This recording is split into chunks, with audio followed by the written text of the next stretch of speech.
আসসালামু আলাইকুম রহমতুল্লাহি ওবরকাতুহু। সম্মানিত দর্শক, ডক্টর মোহাম্মদ ইউনূসের নেতৃত্বাধীন যে অন্তর্বর্তীকালীন সরকার স্বস্তিতে নেই।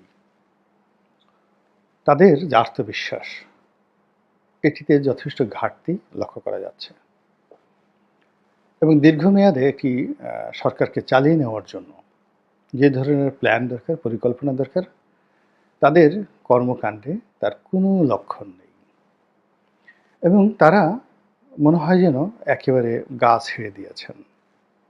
সেই যে বিখ্যাত গান, মন মাঝি তোর বৈঠা নেড়ে আমি আর বাইতে পারলাম না। এখন এরকম একটা অবস্থায় তারা সেই বৈঠা ছেড়ে দিতে চাচ্ছেন বা মন মাঝিকে তিনি ডাকছেন।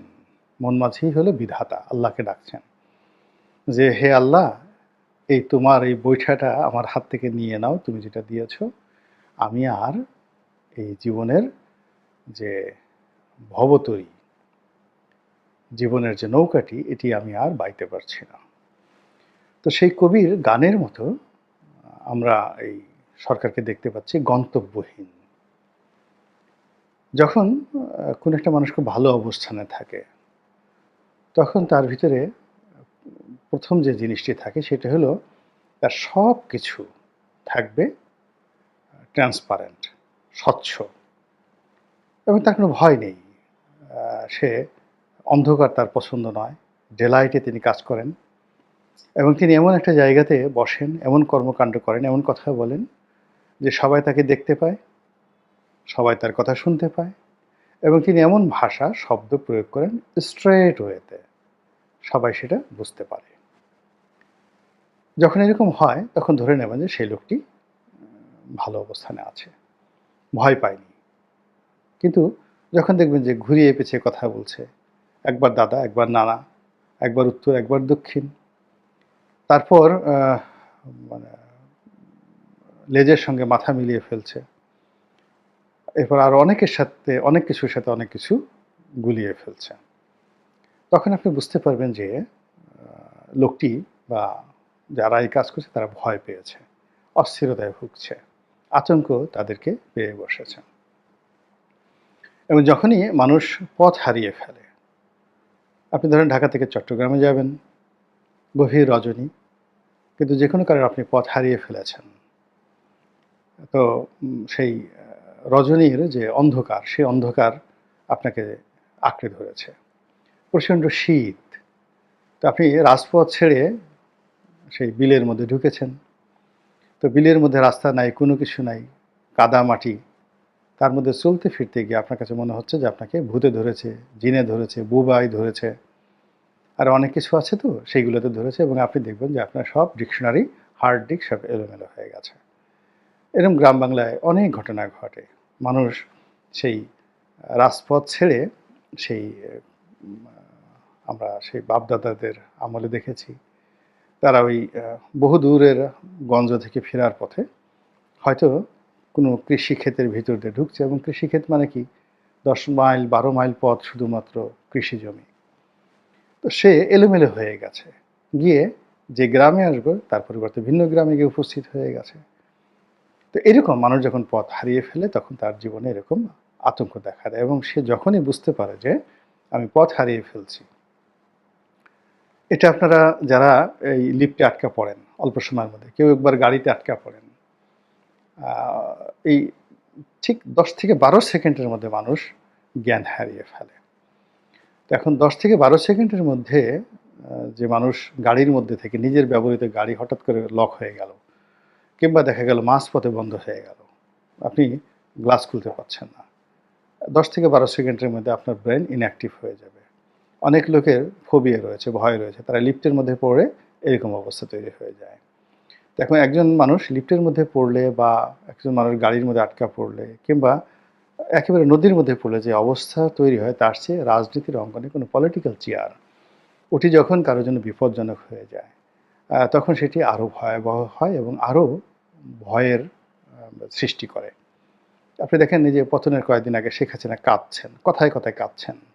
আমি একটা ভিডিও করেছিলাম যে ঠিক জুলাই মাসের ১ম দিকে যে তিনি এত কাঁদছেন কেন? কথায় কথায় এত কাঁদছেন কেন? মানে মেট্রো রেল পুড়ে গেল, সেই মেট্রো রেল দেখতে গিয়ে শেখ হাসিনা যেভাবে হাউমাউ করে কাঁদলেন, ওটা তিনি মেট্রো রেলের জন্য কাঁদেননি, তিনি আসলে ভয় পেয়েছিলেন। তার অন্তরাত্মা বলছিল যে তোমার পতন খুব সন্নিকটে।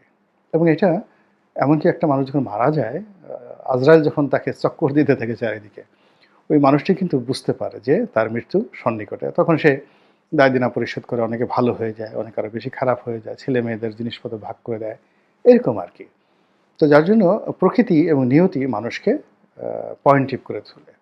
তো সেই দিক থেকে বর্তমান সরকার তারা কোনো ক্ষেত্রেই পয়েন্টিভ হতে পারছে না। তারা বলতে পারছে না নির্বাচন কবে হবে, তারা বলতে পারছে না ঠিক একজ্যাক্টলি কতদিন তারা ক্ষমতায় থাকবে, তারা বলতে পারছে না যে কতদিন পরে ক্ষমতা থেকে চলে যাবে, এবং তারা কি কি কাজগুলো করতে চাচ্ছে, এটা ডেফিনিট যে শব্দটি, এই শব্দটি তারা ব্যবহার করতে পারছে না। তারা সবসময় ইনফিনিট শব্দটি ব্যবহার করছে। তারা সংস্কার করবে। কি সংস্কার করবে? এটা করব, ওটা করব, আমের সঙ্গে দুধ মাখাবো, ঘি খাবো, পোলাও খাবো, মাখন খাবো, এরকম হাজারো সংস্কার। এই তারা রাস্তা সংস্কার করবে, বনভূমি সংস্কার করবে, সেন্ট মার্টিন সংস্কার করবে, সংবিধান সংস্কার করবে, তারপর সেটা আইনের সংস্কার করবে, নির্বাচন সংস্কার করবে, এরকম হাজারো। মানে কেবলই মাত্র তাদের যে অধিক্ষেত্র, কর্মক্ষেত্র, তারা এলোমেলোভাবে বাড়িয়ে চলছে। এটা স্বস্তির লক্ষণ নয়, সুস্থতার লক্ষণ নয়, স্বাভাবিক লক্ষণ নয়। যখনই মানুষ দেখে যে তার যাওয়ার জায়গা নেই, পালাবার কোনো রাস্তা নেই, ভাগবার বা ভেগে যাওয়ার সমস্ত পথ রুদ্ধ হয়ে গেছে, তখন সে ছলচাতুরি করে, ছলাকলা করে এবং হাল ছেড়ে দেয়। আবার সেটা সে কোথাও সে যায় না। শেখ হাসিনার জন্য কিন্তু এই অবস্থাটি হয়েছিল। সে 2014 সালের পর থেকে সে বুঝেছিল যে তার ট্রাফিকটা ওয়ান ওয়ে হয়ে গেছে। ফলে একেবারে শেষ সময় পর্যন্ত সে যে ফ্যাসিস্ট আচরণগুলো করেছে, এই আচরণগুলো করেছে তার মূল কারণ হলো তার পালানোর কোনো জায়গা ছিল না, সমাধানের কোনো পথ তিনি রাখেননি, নেগোসিয়েশনের কোনো পথ রাখেননি, এবং তাকে যে লোকজন বিশ্বাস করবে, ট্রাস্ট করবে, ভালোবাসবে, সেই ভালোবাসার জায়গাগুলো ধীরে ধীরে ধীরে ধীরে তিনি বন্ধ করে দিয়ে আসছিলেন। তো সেই দিক থেকে ডক্টর মোহাম্মদ ইউনূসের সরকার যখন আসলেন, তখন সবাই তাকে ভালোবেসেছে, সবাই তাকে বিশ্বাস করেছে, সবাই তাকে ব্ল্যাঙ্ক চেক দিয়েছে, অথরিটি দিয়েছে। আপনার কোনো সংবিধান দরকার নেই, কোনো আইন দরকার নেই, আপনি যেটা বলবেন সেটাই আইন, আপনি যেটা করবেন ওটাই সংবিধান। তো এই যে জায়গাটি 90 ডেজের পর এখন আর সেই জায়গাটি নেই। তো এটা কি কারণে হয়েছে, সেটা অনেক বড় বিষয়। প্রথম হলো যে প্রকৃতি প্রদত্ত এই যে 90 ডেজ, এই 90 ডেজ অন্তর্বর্তীকালীন সরকারের প্রধান ডক্টর ইউনূস এবং তার যারা সহকর্মী রয়েছেন, তারা ম্যাটিকুলাসলি ব্যবহার করতে পারেননি। এখানে কিন্তু দুটো শব্দ রয়েছে। ডক্টর মোহাম্মদ ইউনূস উনি ইকোনমিক্স পড়েছেন, ইকোনমিক্সের টিচার। তো উনি ভালোই করে জানেন যে ক্যালকুলাস এবং ম্যাটিকুলাস এই দুটোর মধ্যে পার্থক্য কী। মানে আপনি যদি কোনো একটা জিনিস গণনা করেন, ক্যালকুলেটিভের জাস্ট লাইক এ ক্যালকুলেটর গণনা করেন, এটাকে ক্যালকুলাস বলা হয়। সংখ্যাতত্ত্বের ভিত্তিতে আপনি শুধু গণনা করবেন। কিন্তু আপনি যখন ম্যাটিকুলাসলি কোনো কাজ করবেন, তখন জ্যামিতি এবং গণিত এই দুটোর নিয়ম আপনাকে মানতে হবে, অর্থাৎ সূত্র মানতে হবে। এ প্লাস বি হোল স্কয়ার, আপনি যদি যাকে বলা হয় পাটিগণিত করেন, বীজগণিত করেন, যোগ করেন, বিয়োগ করেন, সব কিছুর কিন্তু একটা নিয়ম আছে, ম্যাটিকুলাস আছে। এই অঙ্কের যে সূত্রগুলো অনুযায়ী যদি আপনি কোনো কাজ করেন, সেটাকে বলা হয় ম্যাটিকুলাস। আর আপনার কোনো কথা না বলতেন, আপনি শুধু গণনা করলেন, ক্যালকুলাস 1 2 3 4 5 এরকম। তো যেটা বলছিলাম, এই যে তার এই 90 ডেজ আল্লাহ প্রদত্ত যে 90 ডেজ, এই 90 ডেজ যদি তিনি ম্যাটিকুলাসলি ব্যবহার করতে পারতেন, তাহলে আজকের যে পরিণতি, সেই পরিণতিটা হতো একেবারে রিভার্স, সম্পূর্ণ ভিন্ন একটা পরিবেশ পরিস্থিতি তৈরি হতো। এবং তিনি কেবলমাত্র বাংলাদেশ নয়, বিশ্বের জন্য একটা রোল মডেলে পরিণত হতে পারতেন, কিন্তু তিনি সেটা করেননি। না করে এখন এই যে কে বুদ্ধি দিয়েছে তাকে বলতে পারবো না, এটা সংস্কার করতে হবে, ওটা করতে হবে, মানুষ অধৈর্য হয়ে পড়েছে। তারপরে যেটা হলো যে কতগুলো কাজ আছে অগ্রাধিকার ভিত্তিতে করা, সেই অগ্রাধিকার ভিত্তিতে করতে গিয়ে তিনি 1 থেকে 1.5 মাস সময় নষ্ট করেছেন কেবলমাত্র আইন শৃঙ্খলা রক্ষা করা এবং পুলিশ বাহিনীর মনোবল ফিরিয়ে আনা এবং তাদেরকে পূর্ণ মাত্রায় ডেপ্লয় করার ফলে কি হচ্ছে, এই পুরো আইন শৃঙ্খলাটা এমনভাবে ডেটোরিয়েট করেছে, পুলিশ এমনভাবে বিশৃঙ্খল হয়ে পড়েছে যে এগুলোকে শৃঙ্খলাবদ্ধ করা এখন আর সম্ভব হচ্ছে না। আপনি চাল এবং ডাল আলাদা আলাদা থাকে, কিন্তু যখন একত্র করে ফেলেন তখন 1 কেজি চাল 1 কেজি ডাল এটাকে আলাদা করা খুব কঠিন হয়ে যায়। আবার ওটাকে যদি সেদ্ধ করে আপনি খিচুড়ি বানিয়ে ফেলেন, আপনি তো আলাদাই করতে পারবেন না, ঝোল হয়ে যাবে।